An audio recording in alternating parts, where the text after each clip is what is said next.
Frank Bravo, and welcome to Your Tech Makeover, the podcast that gives you tips and tricks to help you simplify and get more out of the technology in your life. Today, we're going to talk about Apple iCloud. iCloud is an Apple service that allows you to securely store photos, files, notes, passwords, and other data in the cloud. This includes backups of your iOS devices, such as your iPhone or iPad, and other important data. But it's more than just storage. It's also the platform that keeps your Apple products up to date automatically across all your Apple devices. Before I get into all the features, I think it's important to understand the pricing because iCloud is not free. Well, it kind of sort of is, but it's not. When iCloud was first introduced, Apple automatically signed you up via your Apple ID for their free base package with 5 gigabytes of storage. That seemed like a lot in 2011 when it was first introduced, but by today's standards, it's not very much at all. It should be enough to probably back up your iPhone and maybe a small iCloud photo library, but not much more than that. If you're wanting to use iCloud to its full potential, you're most likely going to need to upgrade. The paid plans, called iCloud Plus, start at 99 cents per month in the US, which gives you access to 50 gigabytes of storage, which is way more useful than the free storage level for storing photos and files. If you have a large photo library that you want to store in iCloud, you're going to use a lot more storage, so you're going to have to upgrade. You can use this upgraded storage for your iCloud drive or sharing storage with other users. Right now, you can upgrade and get 200 gigabytes of storage for $299 per month, and then their 2 terabyte program at $999 per month. Now that's a lot of storage. You can check how much storage you're currently using on your iOS device by going to the Settings app, then tapping on your name, then iCloud. There's a bar graph there that'll show you your overall storage. On your Mac, it's going to the Apple menu up in the upper left-hand corner, System Preferences, clicking on your Apple ID button, and then iCloud. Any of the paid iCloud Plus accounts gives you the option to turn on iCloud Family Sharing, which allows you to share your storage and the features of iCloud between, quote, family members. I'll talk about this just a little bit in a minute, what some of those features are, but to turn that on, you'll open up your settings or preferences again, click on your Apple ID profile just like you did last time, and then there should be an option for family sharing. Just follow the instructions on the screen and it'll help get it set up. Remember, if you're adding somebody who already has iCloud and a paid iCloud account, they're going to need to cancel their paid iCloud account. Otherwise, you're paying for both of them. So what are you going to be using all this storage for anyway? One thing you're probably using it for is backing up your iOS devices like your iPhone or iPad. If you take just 2 things away from this episode, I hope one of them is you should turn on iCloud backup for your devices. Doing so will allow you to easily restore your iOS devices onto new hardware if your current one becomes damaged or lost.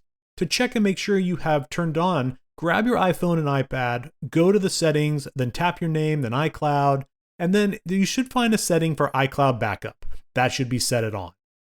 So actually, if you haven't done it already and you don't have your iOS devices and your Mac with you, now would be a good time to grab them. If you want to pause this episode, I'll be right here waiting for you when you come back with those devices.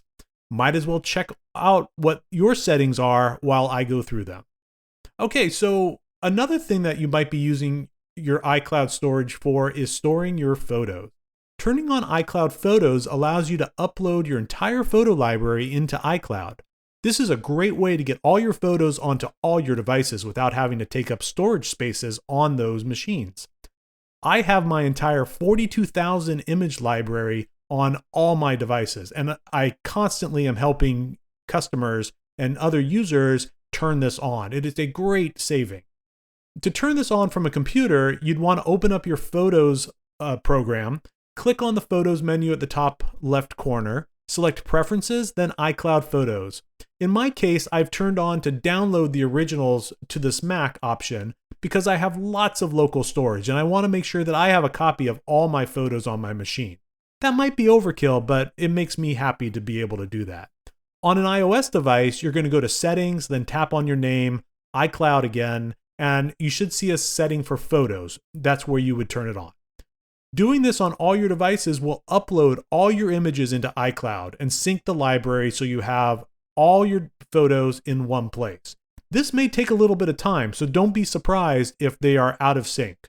I usually tell people if you end up with like 5% within the range from computer to computer or device to device, you've done pretty well.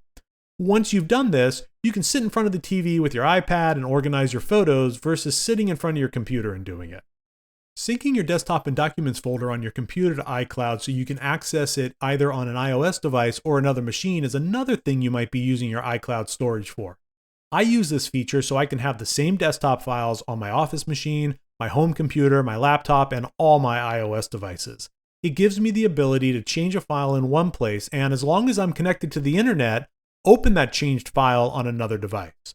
To turn this feature on, you'll go to the Apple menu again, System Preferences, click on the Apple ID and then iCloud, then find the iCloud drive listed on the list. Push the Options button and put a check in the box near Desktop and Documents folder. Press Done and you're all set. There's an option to optimize your Mac storage. If you have a small amount of local storage, you may want to turn that on so that the files don't all fill up your hard drive. For all of those stored in the iCloud cloud settings, if you realize you don't have enough storage, Apple will suggest to you to upgrade to the next level of iCloud Plus. Isn't that nice of them? Well, while we're talking about the iCloud Preferences window, you can see all the other options you can use iCloud for. This includes saving your password into Keychain. I talked about this a little bit in part 2 of my password episode of Your Tech Makeover podcast. If you're interested, you should go check that out. I'm sure it's there in the list. Remember earlier I said there was at least 2 things I wanted you to take away from this episode, the first being to turn on the backup of your iOS devices. The second thing that I want to make sure you do is turn on the Find My option for all your devices. This is sort of like a homing beacon for your hardware, so that you know where it is even when it's not with you. I had an experience where I was able to recover an iPad that was taken from an outside holiday party one year because we had activated this on that device. To turn it on, go back to your settings, tap on your name, and then Find My. You should see it there in the list. You should see an option for Find My iPhone or Find My iPad and set that to on. The same setting is available on the Mac in the iCloud System Preferences window we just talked about. This is a great because if your device ever becomes lost or stolen, you can use your Apple ID to track it and even remote erase it. There's a bunch of other things you can do with iCloud as well, like syncing bookmarks between devices in Safari, organizing your iTunes purchases, and sharing files with others. So you can definitely go check that out. And in case you're confused, your Apple ID is the same as your iTunes ID or your iCloud ID. It's probably the address that Apple gave you when you set up your account. It goes by all sorts of different names, and I know it trips up a lot of people. That's probably one of the questions I get asked the most when I'm talking to people about this. But using the same Apple ID across all your devices allows for all these great features we've been talking about. So, are you using iCloud to its fullest? Let me know how you're doing, and as always, if you have any ideas or topics that you'd like me to cover, please feel free to contact me via email at frank@yourtechmakeover.com. That's it for now. Thanks for listening to Your Tech Makeover. If you haven't already, make sure you follow the Facebook page at facebook.com/yourtechmakeover. That's where I'll break down this and other episodes. And before I go, I wanted to remind you to subscribe to the podcast on your favorite podcast platform so you don't miss an episode. You can also check out yourtechmakeover.com, where you can see more information about each episode. And if you want to find out more about me, please visit bravoitc.com. Until next time, I'm Frank Bravo, and this has been Your Tech Makeover.